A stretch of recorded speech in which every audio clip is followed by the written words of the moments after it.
Hello everyone, welcome to my channel History with Richa. Like and subscribe my channel and share also. हाँ जी, तो हम बात करने वाले हैं आज फिर से संग्रहालय अध्यक्ष कुरेटर की सिलेबस के बारे में। तो कुरेटर का जो सिलेबस था वो पार्ट 1 और पार्ट 2 में था, मींस पार्ट ए और पार्ट बी में ये मेंशन है। तो पार्ट ए हमने कल वाले वीडियो में देखा था कि पार्ट ए में कैसे हमें तैयारी करनी राजस्थान की, Rajasthan geography, Rajasthan culture and current affairs. Current affairs जो है वो इंडिया का भी इसमें मेंशन है। आज हम बात करेंगे पार्ट बी की। पार्ट बी हमारा सब्जेक्ट का है, इसमें हिस्ट्री होगी। हिस्ट्री में क्या क्या आएगा वो हम डिसाइड करेंगे। इसमें यूनिट्स है, ऑलमोस्ट 13 यूनिट्स इसमें दी हुई है। कल हमने देखा था कि इसमें कितने क्वेश्चंस हैं, तो 150 क्वेश्चन का होगा हमारा कुरेटर का एग्जाम। 150 क्वेश्चन का होगा, 150 क्वेश्चन होंगे, 40 नंबर की राजस्थान होंगी और बाकी 110 नंबर वो हमारी हिस्ट्री से रिलेटेड होंगी। तो अभी भी फॉर्म फिल हो रहे हैं, आप इसके फॉर्म फिल कर सकते हैं। अब हम बात करते हैं सिलेबस की।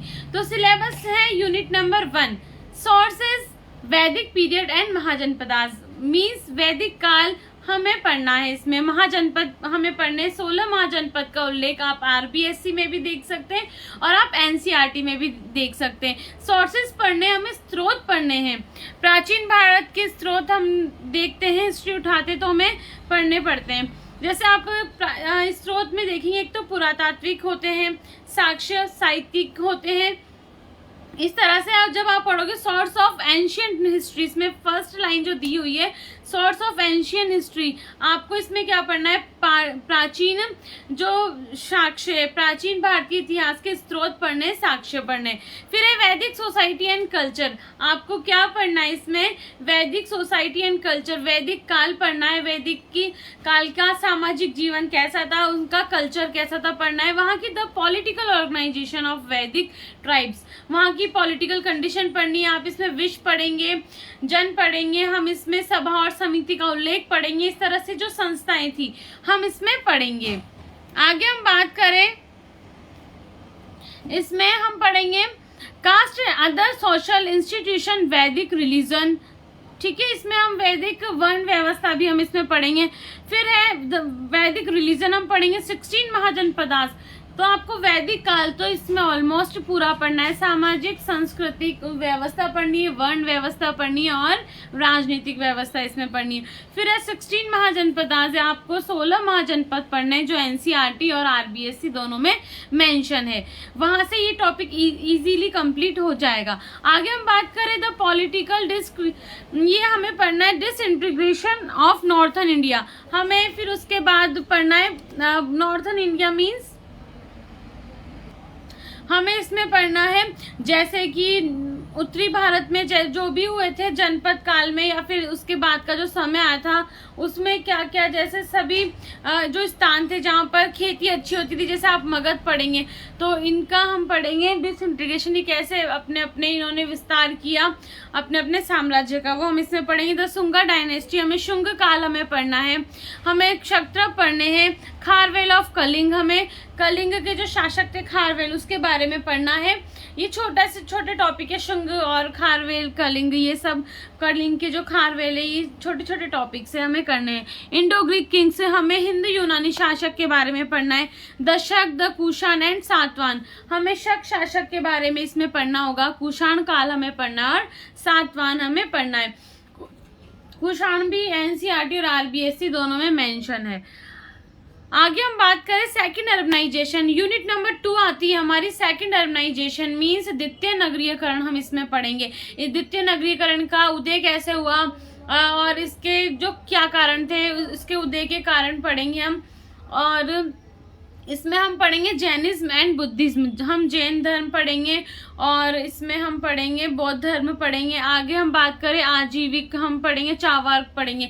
आजीविक संप्रदाय को हम हमेशा इग्नोर कर देते हैं आजीविक संप्रदाय को, लेकिन हमें इसमें बौद्ध और जैन के साथ चावार्क और आजीविकों को भी हमें पढ़ना है। Rise of the kingdom of Magadh, Magadh जो है हमें मगध के बारे में पढ़ना है। मगध से रिलेटेड क्वेश्चन हमेशा एग्जाम में पूछ लिए जाते हैं। आप जब भी मगध किसी भी पेपर को उठा के देखेंगे वहाँ से आपको मगध से क्वेश्चन मिलेगा। अभी जो C-TET है उसमें भी ये आया। ऑलमोस्ट सभी एग्जाम में मगध से क्वेश्चन आते हैं। जो 3rd ग्रेड हुई थी उसमें भी मगध साम्राज्य से क्वेश्चन आया हुआ था। आगे हम बात करें, यूनिट नंबर 2 ही चल रहा है हमारा। इसमें है हर्यक एंड शिशुनाग वंश। अब मगध साम्राज्य, चंद्रगुप्त मौर्य से पहले हमें हर्यक वंश पढ़ना है, शिशुनाग वंश हमें पढ़ना है। उसके बाद नंद वंश हमें पढ़ना है। नंदास इसमें दिया हुआ है, नॉर्थ वेस्टर्न इंडिया। नंद वंश हमें पढ़ना है और उसका जो विस्तार था वो हमें नॉर्थ वेस्टर्न इंडिया के रेफरेंस में पढ़ना है। उत्तर पश्चिम भारत के रेफरेंस में हमें नंदवंश को पढ़ना होगा। अब है कॉन्टेक्ट विद पर्शिया। इनके कैसे संबंध थे पर्शिया से। जैसे आप अलेक्जेंडर आप पढ़ेंगे, मीन्स हम सिकंदर का आक्रमण भारत में पढ़े थे और उसके क्या प्रभाव रहे हैं हमारे भारत में, ये सब हम इसमें पढ़ेंगे। आगे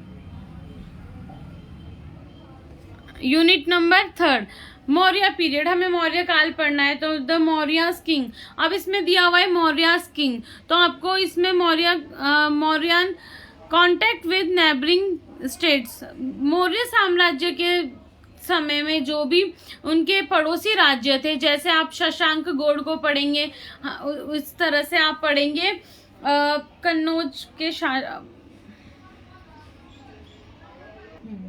आप इसमें शशांक गौड़ आपने पढ़ा होगा, जैसे ग्रह वर्मा है वो पढ़ा है। इस तरह से जो मौर्य साम्राज्य के समय जो पड़ोसी राज्य उनसे संबंध कैसे थे, जैसे उनके वैवाहिक संबंध का भी यहाँ पर वर्णन होगा और राजनीतिक संबंध का भी। सोसाइटी एंड इकोनॉमिक्स एक्टिविटीज हमें पढ़नी है।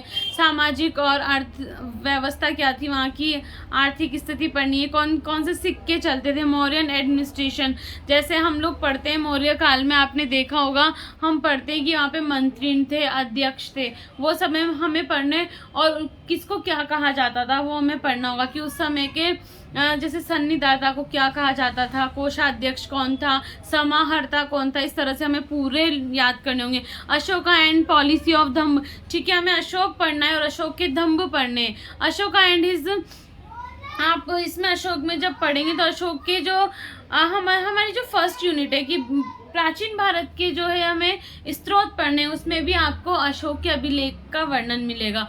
और अशोक के दम्भ के बाद आप अशोक के जब अभिलेख पढ़ेंगे तब भी आपको इसमें वर्णन मिल जाएगा। तो अशोक हमें अच्छे से पढ़ना है।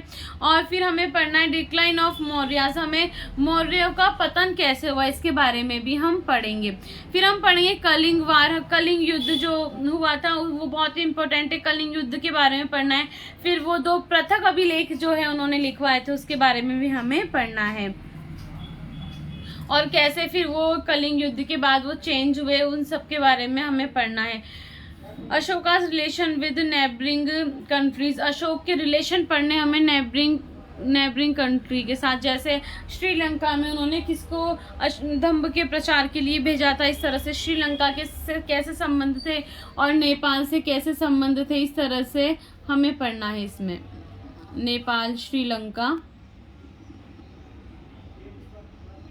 आगे हम बात करें unit number 4 Guptas and post Guptas period. अच्छा, मैं आपको बता दूं कि जैसे मौर्य साम्राज्य हमें पूरा पढ़ना है। एक बार फिर से हम आते हैं उस स्लाइड पर। मौर्यस, द मौर्यन किंग, यहाँ पे दिया हुआ है द मौर्यन किंग्स, मीन्स हमें सबके बारे में पढ़ना होगा। चंद्रगुप्त मौर्य के बारे में पढ़ना होगा, अशोक के बारे में भी हमें पढ़ना होगा। तो इस तरह से सबको पढ़ना है हमें डिटेल से। आगे गुप्त and post Guptas period, Guptas हमें पढ़ना है कि कैसे उनकी, अब इसमें दिया हुआ है कि गुप्ता डायनेस्टी आपको पढ़नी है, लेकिन अब इसमें जैसे दिया हुआ है कि उनको नहीं पढ़ना है पर्टिकुलर कि उनका जन्म कब हुआ था, उनकी मदर एंड फादर कौन थे, उनके भाई ईटीसी, हमें कुछ नहीं पढ़ना है। हमें सिर्फ इसमें पढ़ना है early history and political expansion of Guptas dynasty.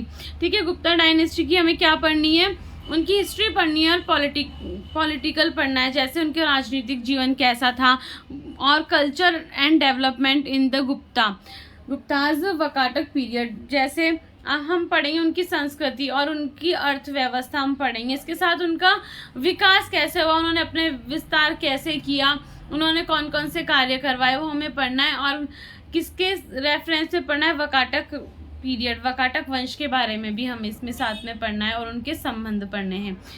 और इम्पोर्टेंट रूलर्स सच समुद्रगुप्तास, जैसे अब आपको समुद्र इसमें दिया हुआ है पर्टिकुलर कि आपको समुद्रगुप्त के बारे में पढ़ना है, तो समुद्रगुप्त के तो आपको इनका जन्म कब हुआ था और इनका राज्याभिषेक कब हुआ था ये भी आपको याद रखना होगा।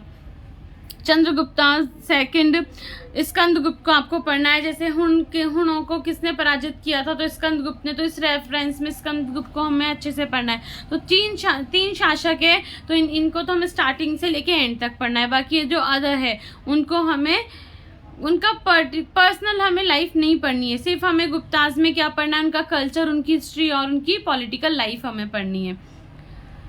आगे हम बात करें कि एजुकेशन एंड लिटरेचर पढ़नी, साहित्य के लिए तो गुप्त काल बहुत ही फेमस है, तो हमें गुप्त काल का साहित्य पढ़ना है। जैसे अब यहाँ पे बुद्धिस्ट आर्ट एंड आर्किटेक्चर, जैसे है ना, हमें आर्किटेक्चर भी यहाँ का पढ़ना है, गुप्त काल में बने हुए मंदिर पढ़ने हैं हमें, और गुप्त काल का साहित्य हमें पढ़ना है। महायान बुद्धिज्म, हमें महायान पढ़ना है। हुन का आक्रमण जो है वो पढ़ना है। पोस्ट गुप्ता डायनेस्टीज पढ़नी है हमें, गुप्तोत्तर काल पढ़ना है हमें, ठीक है, गुप्तोत्तर काल को अच्छे से पढ़ना है। हम क्या करते हैं, गुप्त काल पढ़ लेते हैं, लेकिन गुप्तोत्तर काल और मौर्योत्तर काल हम नहीं पढ़ते हैं, तो और इनसे क्वेश्चंस आ जाते हैं, तो गुप्त काल भी हमें अच्छे से पढ़ना है और गुप्तोत्तर काल भी हमें अच्छे से पढ़ना है।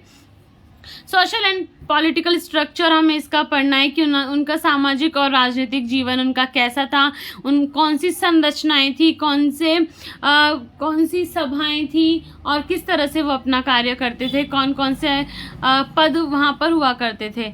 इसके बाद है,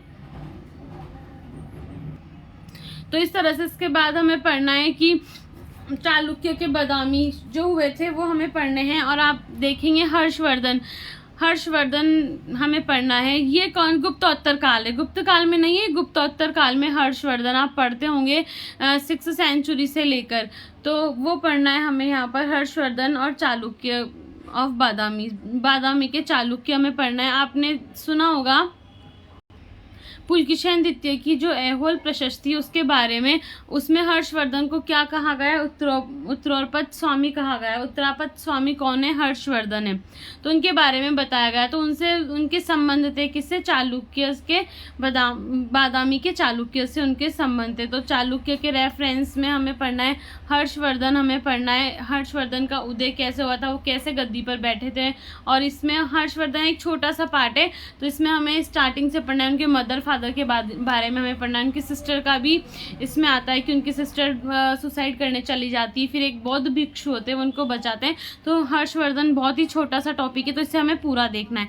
फिर उनका एडमिनिस्ट्रेशन देखना है हमें, उनकी रिलीजियस पॉलिसी देखनी है, पर्सनैलिटी देखनी है, चेंजिंग हमें। फिर इसके बाद क्या करना है कि उन्होंने किस तरह से कार्य किए हैं और उन धर्म से कैसे जोड़ा, जैसे महाकुंभ जो है उसका आयोजन, हैंसोंग का हर्षवर्धन के काल में आना, इस तरह से हमें देखना है। The pattern of living, education and learning, हमें वहाँ थोड़ा बहुत उन शिक्षाएं, साहित्य जो भी है देखना है। जैसे हर्षवर्धन ने खुद ने लिखी है, जैसे रत्नावली लिखी है, प्रियदर्शिनी लिखी है और नागानंद लिखी, 3। तो इस तरह से उनकी एजुकेशन भी हमें देखनी है, इनका साहित्य भी हमें देखना है। बाण भट्ट को आप पढ़ेंगे और जो प्रशस्तियां हैं वो भी हमें इसमें देखनी। तो गुप्ताज तो हम पढ़ेंगे, लेकिन पोस्ट गुप्त पीरियड भी हमें पढ़ना है। आगे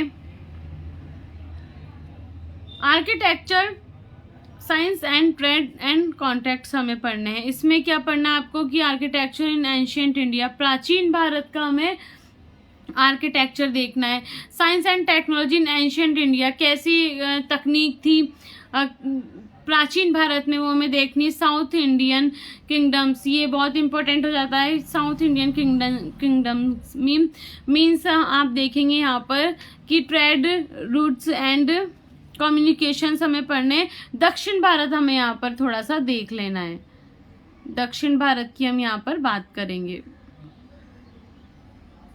अब आगे दक्षिण भारत के रेफरेंस में हमें देखना है कि उनके जो दक्षिण भारत के जो राजा थे उनके संबंध कैसे थे, जैसे रोम के साथ उन्होंने कैसे व्यापार शुरू किया। फिर हम देखेंगे चाइना के साथ कैसे व्यापार शुरू किया। और दक्षिण एशिया से व्यापार की शुरुआत कैसे हुई, इस तरह से हमें पढ़ना है। यहाँ पे 200 BC से 300 CE तक हमें पढ़ना है।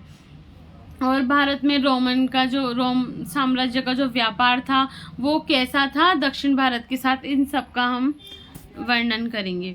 आगे है beginning of medieval India, Delhi सल्तनत एंड राजपूत। ये बहुत ही फेमस टॉपिक है, बहुत ही ऐसा लगता है जाना पहचाना सा टॉपिक है ये। तो इसमें हमें पढ़ना है कि an overview of the Jio political concepts of Arabian. हमें इसमें जियो पॉलिटिकल देखना है, जैसे कि आप मतलब हमें भौगोलिक क्षेत्र के साथ साथ राजनीति को भी यहाँ पर जोड़ना है। आप देखेंगे जब भी आप मध्यकालीन भारत पढ़ते हैं तो स्टार्टिंग कहाँ से होती है, दिल्ली सल्तनत से यहाँ पर स्टार्टिंग हो जाती है। तो दिल्ली सल्तनत का भी हमें क्या देखना है कि उनकी नींव कहाँ से रखी गई, शुरुआत कहाँ से होती है, फिर दिल्ली सल्तनत में कौन कौन से वंश के लोग शासन करते हैं, हमें वो इसमें देखना है। फिर उनका जो आक्रमण होते हैं हमें वो देखना है। फिर उनकी जो किंगशिप है, हम किंगशिप देखेंगे, उनके जो उन्होंने किया, जैसे तुगलक आए, लोदीज आए, और जो भी गुलाम वंश है, जिसको हम गुलाम वंश को और किस नाम से जानते हैं, जैसे हम उनको मामलुक वंश के नाम से जानते हैं। इस तरह से हमें पूरा, ये तो हमें पूरा पढ़ना है कि हमें इसमें सीक्वेंस याद रखना है। पहले कौन था, इल्तुतमिश था, फिर उनका बेटा था, इस तरह से याद रखना है, कुतुबुद्दीन। फिर हम लोदीज जब पढ़ेंगे तो हमें लोदीज का सीक्वेंस याद रखना है। इस तरह से हम तुगलक वंश पढ़ेंगे तो फिर उन्होंने क्या क्या काम किए, उनकी जो आर्किटेक्चर थी वो क्या थी, हमें पढ़ने हैं। और दिल्ली से जो सल्तनत है उनका राजपूतों से क्या संबंध था, उनका संबंध कैसा था, हमें ये पढ़ना है। Rajput policy with special focus on Mewar, Jodhpur, Jaipur. ठीक है, मेवाड़ के साथ क्या संबंध थे, हमें ये देखना है। मेवाड़, जोधपुर और जयपुर, मेवाड़, जोधपुर और जयपुर, हमें इस रेफरेंस में अच्छे से देखना है। The system of land holding and revenue. ठीक है, आपको वहाँ के देखने कौन कौन से कर लगाए जाते थे और कौन सा कर किसके ऊपर होता था, जमींदारी व्यवस्था कैसी थी, जमीनों को कितने भागों में बांटा जाता था, भूमि का माप क्या था, और हमें इसमें सारा स्ट्रक्चर जो है पूरा, नोबिलिटी क्या थी वहाँ पर, वो सब हमें देखना है। नोबिलिटी कैसे थे और पीजेंट कैसे हुआ करते थे, सोशल लाइफ कैसी थी, हमें देखना है। हमें वहाँ के ट्राइब्स, कास्ट को भी हमें देखना है और वहाँ का कल्चर भी हमें देखना है। तो मिडाइवल जो इंडिया है, दिल्ली सल्तनत हमें पूरा पढ़ना है। साथ में दिल्ली सल्तनत का राजपूतों के साथ क्या संबंध था, स्पेशल रेफरेंस दिया हुआ है, मेवाड़, जोधपुर एंड जयपुर से उनके क्या संबंध थे।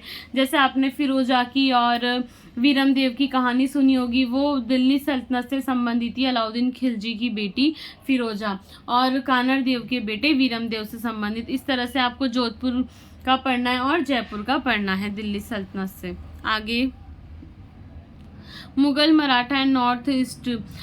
इसमें आपको मुगल पढ़ना है कि कैसे वो स्टेबल हुए, और बाबर, हुमायूं के बारे में पढ़ना है। और उसके बाद हम शेरशाह सूरी आ जाते हैं, फिर अकबर, बाबर, मतलब पूरा हमें पढ़ना है। 1857 की क्रांति तक का हमें पूरा पढ़ना है।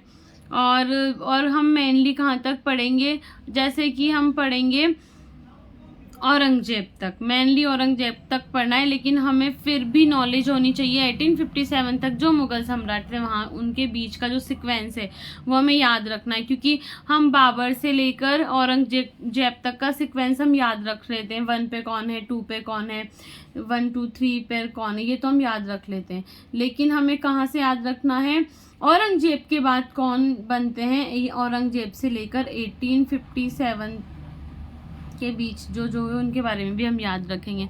इनका हमें क्या, इनके जो है जैसे मुगल एम्पायर अंडर अकबर, जहांगीर, इनके बारे में हमें पढ़ना है। और इनका जो है रीजनल पावर हमें पढ़ना है कि कैसे इनकी व्यवस्था क्या थी, जमींदारी की जो व्यवस्था थी वो कैसी थी, जमीन कैसी हुआ करती थी। जैसे आप पढ़ते हैं चाचर, परती, भूमि, इस तरह से भूमि का माप भी इसमें वो पढ़ना है। इसमें कर पढ़ने हमें, टैक्स, और कैसे इन्होंने साम्राज्य का विस्तार किया, बंगाल में कब हुआ, उड़ीसा में कब, बिहार में, इस तरह से हमें पढ़ना है। और हमें साथ में ये पढ़ना है कि इन्होंने कैसे अपने को स्टेबल किया था। फिर हमें पढ़ना है कि सिख राजपूत किसको पढ़ना है, हमें रेफरेंस में सिख को पढ़ना है, राजपूत को पढ़ना है, मराठा अंदर डेक्कन स्टेट्स को पढ़ना है। जैसे आप मराठा और मुगल का जो युद्ध है वो हमें पढ़ना है, सिख और मराठा जो युद्ध है वो भी हमें पढ़ना है, और राजपूतों के साथ इनके संबंध पढ़ने हैं, मराठों के साथ संबंध पढ़ने। आपको ये भी पता होगा कि मराठा एक ऐसी शक्ति थी जो मुगल साम्राज्य को मतलब जिसने हिला के रख दिया, बाकी राजपूत हुए सिख हुए ये कुछ नहीं कर पाए थे। फिर हमें पढ़ना है कि किस तरह से इसका विभाजन हो जाता है, मुगल साम्राज्य का कैसे छोटे छोटे टुकड़ों में बढ़ जाता है। मराठा में आपको शिवाजी पढ़ना है और किस तरह से इनका पतन हुआ हमें वो पढ़ना है। फिर हम पढ़ें अगर नॉर्थ ईस्ट को ईस्ट में, तो हमें इसमें पढ़ना है विजयनगर एंड बहमनी किंगडम्स। हमें विजयनगर साम्राज्य पढ़ना है। विजयनगर साम्राज्य का छोटा सा पार्ट 12th क्लास की एनसीईआरटी में भी मेंशन है। हमें यहाँ की पॉलिटी पढ़नी है, सोसाइटी पढ़नी है, रिलीजन पढ़नी है, हमें आर्ट एंड कल्चर पढ़ना है, फॉरेन पॉलिसी हमें पढ़नी है, फॉरेन पॉलिसी ऑफ मुगल।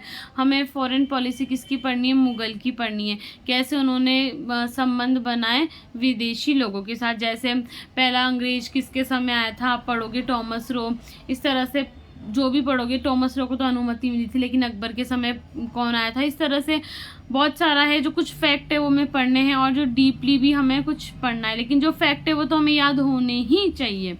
आगे हम बात करें north east polity and administrative structure हमें पढ़ना है कि उत्तर पश्चिम के साथ उनका प्रशासन कैसा था और उनकी राजनीतिक व्यवस्था कैसी थी। अहोम एंड कचहरी रूल इन असम पढ़ना है। अहोम जो है, अहोम जैसे आपने कभी देखा होगा कि अहोम राज्य जो है वो असम का है, लेकिन जो व्यक्ति थे वो कहाँ से आए थे, बर्मा से आए थे, मीन्स वर्तमान के म्यांमार से आए थे। तो ये आप छोटा सा टॉपिक है जो आप एनसीईआरटी में से कवर कर सकते हैं। आगे है जयंतिका किंगडम है, the hill valley relation in medieval period हमें पढ़ना है। इसके बाद north east state and the Mughals, हमें नॉर्थ ईस्ट स्टेट के रेफरेंस में पढ़ना है, हमें वेस्ट के रेफरेंस में भी हमें पढ़ना है। उसके बाद किसको पढ़ना है, मुगल पीरियड के को हमें पढ़ना है, मीन्स इसके संबंध कैसे थे, मुगल काल में संबंध कैसे थे, उनका प्रशासन वहाँ का कैसा था। आगे हम बात करें unit number 8 religion architecture science and technology in medieval India. तो मिडेवल इंडिया की हमें क्या पढ़नी है, उसका धर्म पढ़ना है, हमें आर्किटेक्चर पढ़ना है, साइंस एंड टेक्नोलॉजी पढ़नी है, भक्ति एंड सूफी मूवमेंट्स बहुत इंपॉर्टेंट है। भक्ति एंड सूफी हमें याद होना चाहिए, क्वेश्चन हमेशा आता है। तो भक्ति और सूफी आंदोलन हमें पढ़ना है। इंडो इस्लामिक आर्किटेक्चर पढ़ना है, हमें टॉम्ब पढ़ने हैं कि पहला मकबरा कौन सा था, कौन सी शैली में बनाया गया, ये हमें पढ़ना है। पर्शियन व्हील हमें पढ़ना है, टेक्सटाइल मीनिंग, मतलब बहुत सारी जो चीज़ें आर्किटेक्चर में जो सब आता है वो सब हमें पढ़ना है। उसके अलावा बैम्बू एंड ये सब हमें जिनकी सब पढ़ना है, work, paper making, medieval system and ये सब, मतलब हमें पूरा रिलीजन पढ़ना है मिडिवल इंडिया का, पूरा आर्किटेक्चर पढ़ना है, टेक्नोलॉजी हमें पढ़नी है। और इसके बाद हमें किस तरह से यूनानी पद्धति हुई, भारत में आई, और यूनानी पद्धति और आयुर्वेद पद्धति हमें उसके रेफरेंस में हम बात करेंगे, उसके इतिहास के रेफरेंस में। आगे मॉन्यूमेंट्स ऑफ राजस्थान, इससे हम सब बहुत ही अच्छे से परिचित होंगे, सब जानते हैं मॉन्यूमेंट्स ऑफ राजस्थान। हम इसमें फोर्ट पढ़ेंगे, इसमें हमें जैसलमेर का, चित्तौड़गढ़, रणथंभौर, कुंभलगढ़, जितने भी दुर्ग, जितने भी किले हैं वो हमें पढ़ने हैं। लेकिन यहाँ पर क्या हुआ, यहाँ पर मेंशन किया हुआ है कि आप इन्हीं पर फोकस कीजिए। जैसे ये बहुत ही अच्छी चीज़ है, क्योंकि हम देखें तो राजस्थान में बहुत सारे किले और दुर्ग है, तो हमें देखना तो सभी को ऑलमोस्ट, लेकिन हम इसके बारे में अच्छे से स्टडी करनी है। जैसे जैसलमेर के बारे में करनी है, चित्तौड़ के बारे में करनी है, रणथंभौर, कुंभलगढ़, भरतपुर का जूनागढ़ पैलेस, मेहरानगढ़ भरतपुर का तो लोहगढ़ है, हाँ, जूनागढ़ पैलेस के बारे में हम पढ़ेंगे, मेहरानगढ़ के बारे में पढ़ेंगे, लालगढ़ सिटी पैलेस, जयपुर और गजनेर पैलेस को हम पढ़ेंगे। गजनेर पैलेस मीन्स बीकानेर में है। अब है रिलीजियस मॉन्यूमेंट्स हमें पढ़ने हैं, मतलब हमें टेम्पल्स पढ़ने हैं। जैसे ओशिया का है, जोधपुर में स्थित है, वो पढ़ना है। दिलवाड़ा का जैन मंदिर पढ़ना है। किराड़ू, रणकपुर का पढ़ना है। कुंभ स्वामी मंदिर पढ़ना है हमें, कलिका माता टेम्पल पढ़ना है, मीनल रामगढ़ बिजोलिया पढ़ना है। तो इस तरह से मेनाल आपको पढ़ना है, जो रामगढ़ पढ़ना है आपको, बिजोलिया पढ़ना है। इस तरह से आपको सब मतलब इसमें दिया हुआ है वही हम पढ़ेंगे। और मॉन्यूमेंट्स ऑफ राजस्थान बहुत अच्छे से पढ़ना है, इसमें से डीपली क्वेश्चन पूछे जाएंगे क्योंकि हम राजस्थान से बिलोंग करेंगे और राजस्थान का एग्जाम है, तो हमें इसको डीपली पढ़ना है। इसके बाद हम बात करें कि मुगल आर्किटेक्चर को हमें राजस्थानी रेफरेंस में हमें पढ़ना है कि कैसे राजस्थान में जैसे आप 12 अजमेर में जाएंगे तो आप 12 दरिया देखेंगे इस तरह से, और उद्यान देखेंगे, मीन्स बाग देखेंगे, गुलाब बाग। इस तरह से आप जो भी मुगल आर्किटेक्चर है जो राजस्थान में, उसके बारे में हमें पढ़ना है। Abdullah Khan and his wife Ajmer हमें पढ़ना है, किसके रेफरेंस में पढ़ना है? अब्दुल्ला खान और उसकी वाइफ के बारे में। टॉम्ब पढ़ना है, मकबरा पढ़ना है हमें। इसके बाद है Mughal gate eight बेराट, Mughal gate हमें कहाँ, बेराट वाला मुगल गेट के बारे में पढ़ना है जिसका प्राचीन नाम क्या था, विराटनगर था। हम ये पढ़ेंगे आगे हम बात करें। फिर है कलेक्शन मैनेजमेंट हम पढ़ेंगे। अब इसमें क्या है कि ये जो है ये जैसे आप पढ़ते हैं एथिक ऑफ कलेक्शन हो गया, मैनेजमेंट हो गया, पॉलिसी हो गया। अब कलेक्शन मैनेजमेंट जो है ये सब्जेक्ट से रिलेटेड आ जाता है। जब हम एमफिल पीएचडी करते हैं तो उसमें भी इनसे रिलेटेड क्वेश्चन पूछ ली जाते हैं। जैसे हम टीचिंग मेथड को पढ़ते हैं ना, उस तरह से ही बाकी अब आपकी यूनिट है, 2 यूनिट और है, वो भी इनसे रिलेटेड है। तो कलेक्शन मैनेजमेंट जो है इसके नोट्स होंगे। ये जो क्लासेस है वो मैं स्टार्ट करूंगी, पूरा सिलेबस हम स्टार्ट करने वाले हैं, तो उसी वक्त मैं फैक्ट बता दूंगी। तो ये हमें याद रखने हैं, किस तरह से इंश्योरेंस होता है, कलेक्शन होता है, वो हमें हिस्ट्री के रेफरेंस में हमें याद रखने होंगे। आगे फिर वही है मेथड ऑफ कलेक्टिंग, किस तरह फील्ड वर्क में क्या करना होता है आपको, कैसे एक्सचेंज होते हैं, गिफ्ट, डोनेशंस, ये सब लोन्स, ये सब हमें याद रखने हैं। डॉक्यूमेंट्स जैसे एंट्री कैसे होती है, उसको क्लासिफाइड कैसे करोगे आप, उसका इंडेक्स लगाना होता है। जैसे हम लोग ब्लूप्रिंट बनाते हैं, ब्लूप्रिंट कैसे बनाते हैं। इस तरह से टीचिंग मेथड में भी हमें कुछ कंडीशंस फॉलो करनी होती है, तो इसी तरह से यहाँ भी इस मेथड में भी जो कंडीशंस फॉलो करनी होंगी, जो सिस्टम होगा वो हमें यहाँ देखना है, वो फैक्ट होंगे। आगे हम बात करें, अब है यूनिट नंबर 12, इसमें है प्रिवेंटिव कंजर्वेशन। अब इसमें हमें क्या करना है, किसका मीनिंग होना चाहिए हमारे पास कि किस कंजर्वेशन के बारे में, प्रिवेंटिव कंजर्वेशन के बारे में हमें पढ़ना है। रोल ऑफ कुरेटर, हमें संग्रहालय अध्यक्ष जो है, संग्रहालय अध्यक्ष की भूमिका हमें पढ़नी है कि अगर आप संग्रहालय अध्यक्ष है तो उसकी भूमिका कैसी होनी चाहिए, उनका रोल कैसा होना चाहिए, उनके जो कंडीशंस है, नेचर, प्रॉपर्टीज हमें पढ़ना है, और किस तरह से वो अपने वो कलेक्शन कर सकते हैं, और उनके जो काम होते हैं, और उन्हें एक उनकी जो भूमिका रहती है म्यूजियम में, वो हमें इसमें पढ़नी होगी। फिर हम उनकी मॉनिटरिंग हमें पढ़नी होगी, उनकी कंट्रोल पॉलिसी हमें पढ़नी होगी, और वो हम इसमें देख सकते हैं, और वो कौन कौन सी गाइडलाइंस है जिनको फॉलो करवाते होंगे, उनके कौन कौन से प्रिंसिपल्स हैं, उनके कौन कौन से रूल्स है, वो हम सब इसमें पढ़ेंगे। प्रिवेंटिव कंजर्वेशन वाला यूनिट हो गया। अब नेक्स्ट है हमारा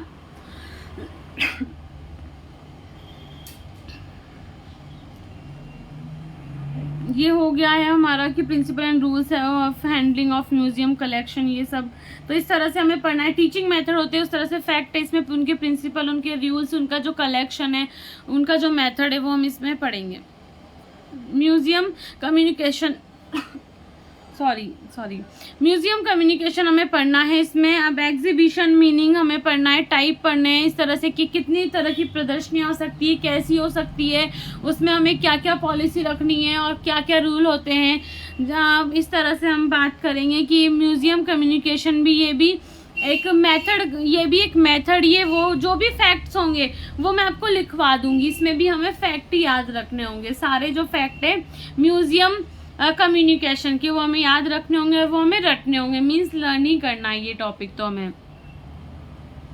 उनकी जो विशेषताएं हमें वो पढ़नी होगी, और कितनी तरह की प्रदर्शनियां हैं वो हमें पढ़नी है। हम उन्हें कैसे डिस्क्राइब कर सकते हैं, फिर अपनी डायरीज में हमें कैसे डेटा मेंशन करना है और कैसे एग्जीबिशन को करवाना है, वो सब हम पढ़ेंगे।